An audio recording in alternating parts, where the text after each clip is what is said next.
So are you interested in cultures from around the world? We're going to talk to Bongai Mhloyi from Zimbabwe about a culture that affects young women in Zimbabwe. So don't forget to like, comment, share, and ring that subscription bell so you get more notifications from Field One Post.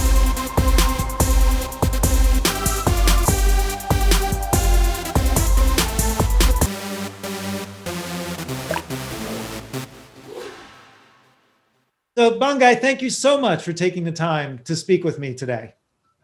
Thank you so much for having me. I'm excited to be here today. I know you're excited, but I got to tell you, I don't think you're as excited as I am, because this for me, this is a very, very special topic, and it is timely, and I think it's what we call evergreen. I think it's something that people will always want to learn about.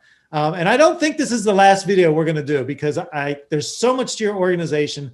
And so we're going to dig right into it, but let's just cover the basics here first. So first of all, can you give me your name and what it is you do?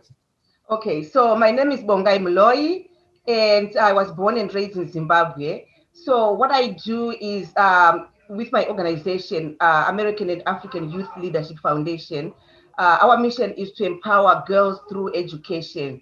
So I work with young girls, both international, Zimbabwe and here as well. So I teach etiquette, social graces, and leadership skills. That's where the Minding Manners with Miss B comes from. But in Zimbabwe, what I do with my girls, I give scholarships to vulnerable girls so they can stay in school instead of getting married off to much older men due to poverty in their families and other issues that surround them. And that's what we're going to talk about. We're going to come back to that real quick. Okay.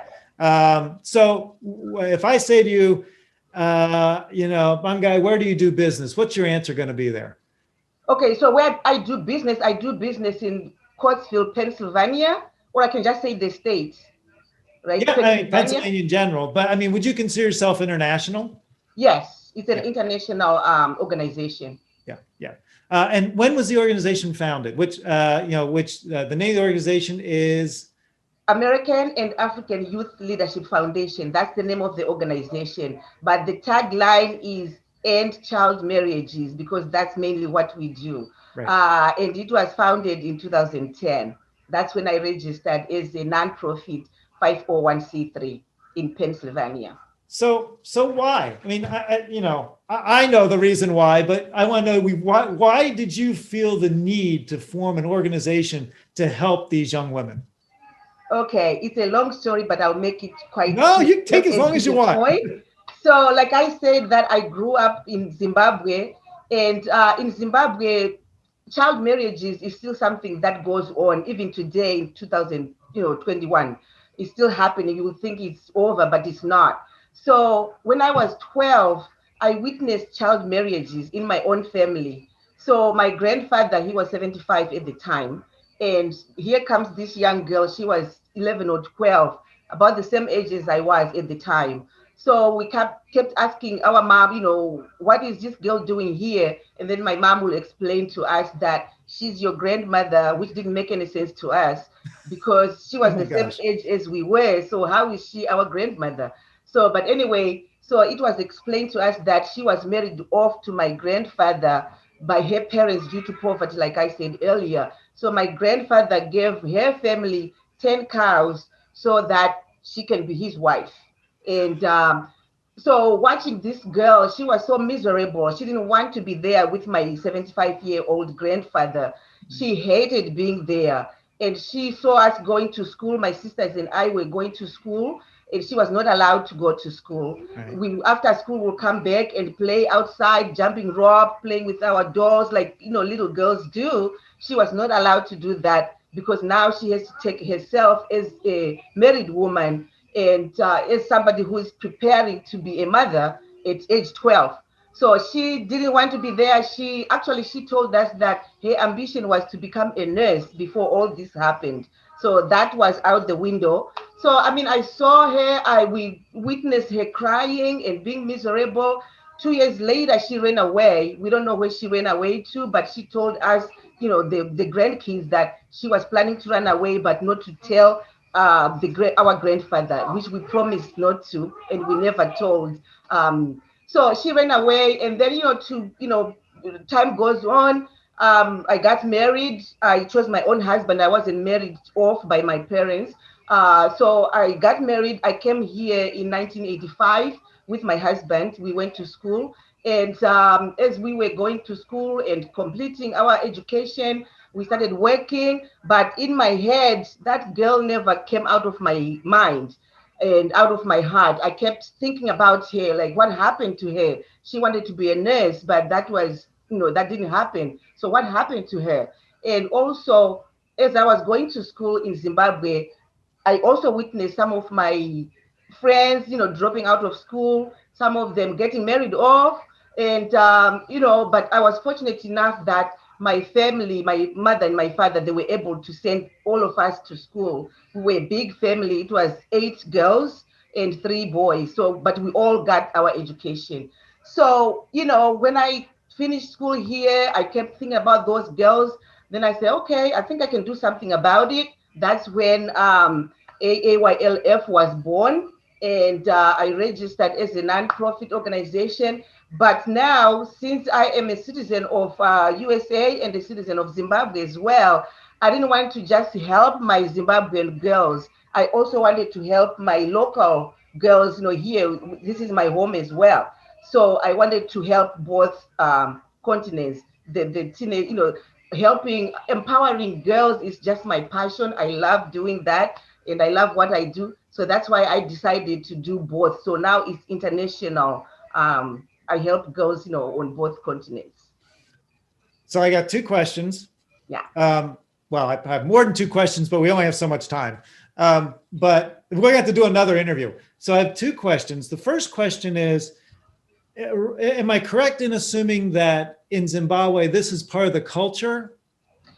It is part of the culture. However, it happens mainly in the rural areas, in the villages, because in the cities, for example, Harare, that's the capital city of the country, people are a little bit educated there, they're a little bit civilized, but back in the country, most families, they are still poor and they have like less than high school education. So they still believe in those cultural beliefs that girls are less than boys, and it's better to teach a boy than to send a girl to school. So the girls are still going through gender biases in those areas. But as a country, the government says the law is that 18 and under, you are still a child. If you marry somebody who is under 18, it's against the law. However, it's still happening. People still do it. Even the police officers that are supposed to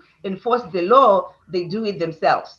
So Wow. it's like a non-starter. That's why, organizations like mine, we go in, we try to help these girls, because some of them, especially in the rural areas, again, they don't have the resources to help themselves. Like they don't know where to go and how to go about not being in that situation.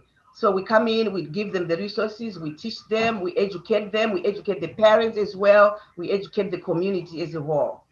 So the second question, which sort of builds off the first, your organization definitely works in Zimbabwe, right? Mm-hmm. And it works in the United States. Do you have situations where somebody comes from Zimbabwe to the United States and is still a target of childhood marriage? Does that happen quite a bit?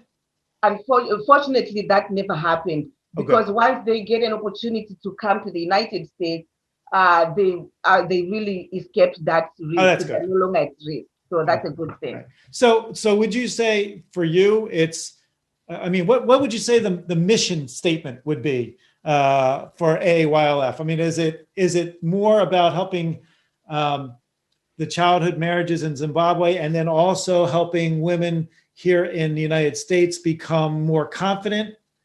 Yes. So I'll say the mission is to empower girls through education. Okay. So when I say girls, that's including even young women, young adults that are also women. So it's really for women and girls, because even here in the United States, we don't focus on child marriages, but we focus on leadership skills for these young girls, so that we give them the tools to be successful when they finish school, when they finish college. So we are giving them the tools so that they will be successful in their lives.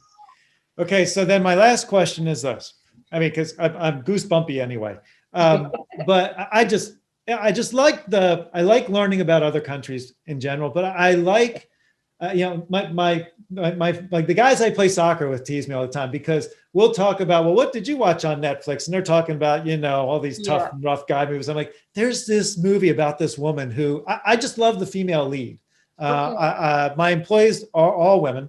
I just, and that's not saying I prefer them. I'm just saying I just like learning about the strength of the woman. My mom, very strong person.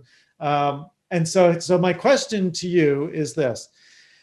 You have to somehow get interest in this organization or what's the word I'm looking for?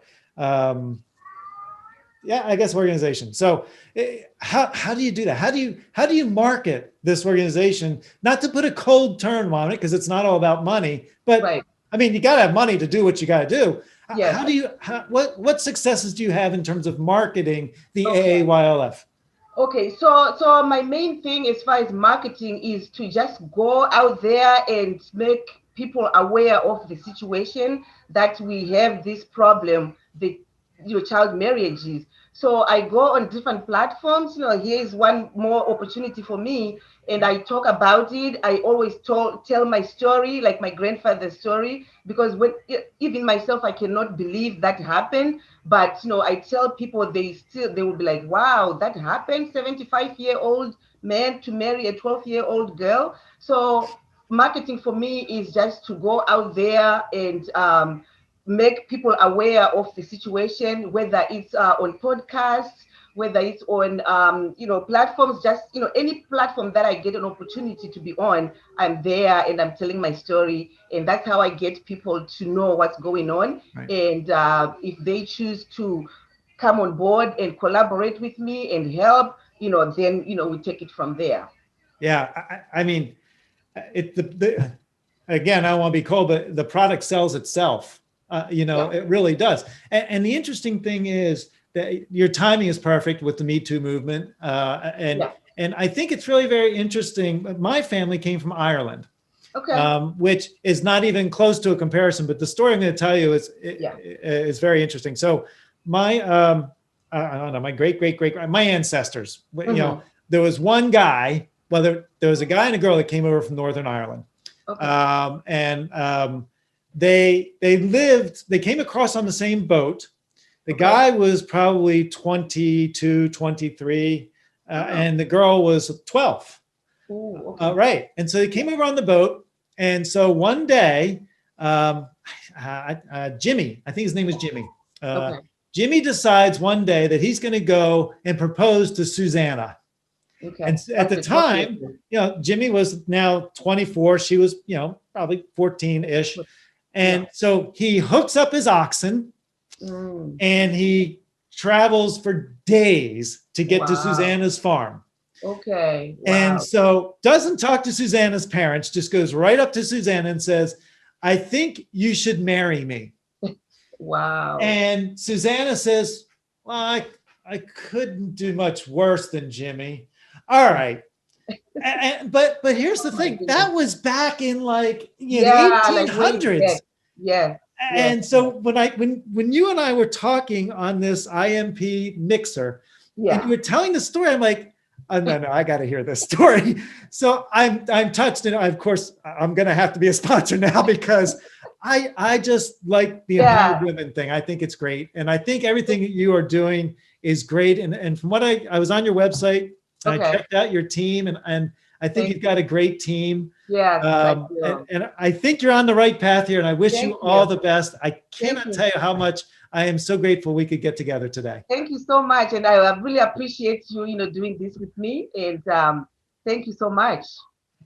So is there anything else that you want to tell the viewers? Any other information that I've missed? I think the only thing I would add is that, let's say somebody is listening and they wonder how they can get involved. Again, they can go on my website, which is www.endchildmarriages.org, or they can email me at donate@endchildmarriages.org, or phone call. I keep my phone with me all the time, and it is 484-356-8935.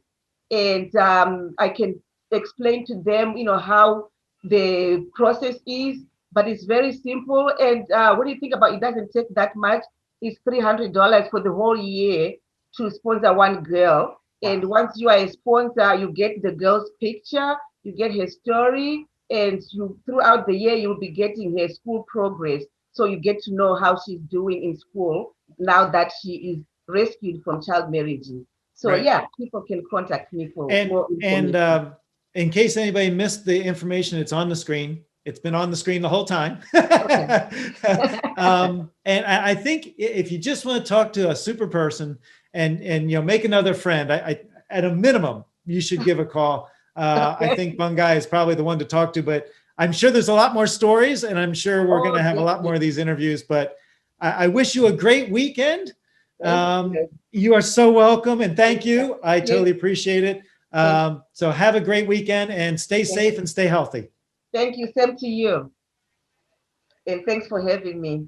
I was so excited to do this interview. And if you like it, please give us a thumbs up, comment, subscribe, and don't forget to ring that bell so you get some more notifications for more Field One Post Spotlight videos. There's a whole bunch more coming. You're really going to enjoy them. Stay safe and have a great day.